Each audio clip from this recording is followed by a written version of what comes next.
नमस्कार मित्रांनो, मी काली माझ्या ब्लॉग मध्ये तुमचे स्वागत आहे। तर आज अनंत चतुर्दशी म्हणजे बाप्पांना निरोप देण्याची वेळ आली आहे। मोरया मोरया आणि बाप्पाला हातात घेण्याचं काम हे ताईवर सोपवलेलं होतं।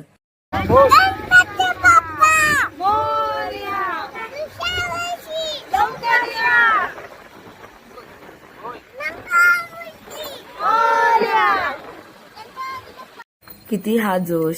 खरंच माझा अगस्त कोणत्याही कार्य असो, कोणताही कार्यक्रम असो, काही असो, पण त्यामध्ये तो खरंच आनंदी असतो आणि एक्साइटेड असतो। हरे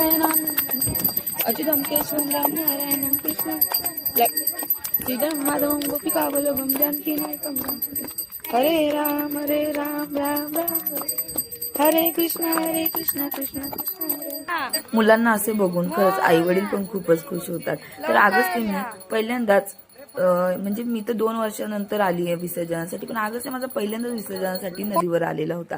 आणि बाप्पांना विसर्जन करताना खरंच 10 दिवस आपण घरात ठेवतो, आरती करतो, मनोभावे पूजा करतो आणि विसर्जन करतो। खरंच खूप वाईट वाटतं आणि बाप्पा जाताना डोळ्यात पाणी येते। माझ्या अगस्तीने बघितल्यानंतर त्याला खरंच खूप वेगळं वाटलं आणि प्रसाद वाटण्याचं कामही आमच्या भाऊजीकडे दिलं होतं। भाऊजींनी सगळ्यांना प्रसाद वाटला आणि निघालो गाडीवर। गाडीवर जातानाही भाऊजीचं चालूच होतं प्रसाद खाण्याचं काम आणि अगस्तीला आजोबांच्याच गाडीवर बसायचं होतं। मी बाबांच्याच गाडीवर बसेल आणि बाबांची खूप इच्छा होती। बाबांनी पटकन त्याला गाडीवर बसवले आणि निघाले। तर चॅनलला सबस्क्राईब करा। बाय।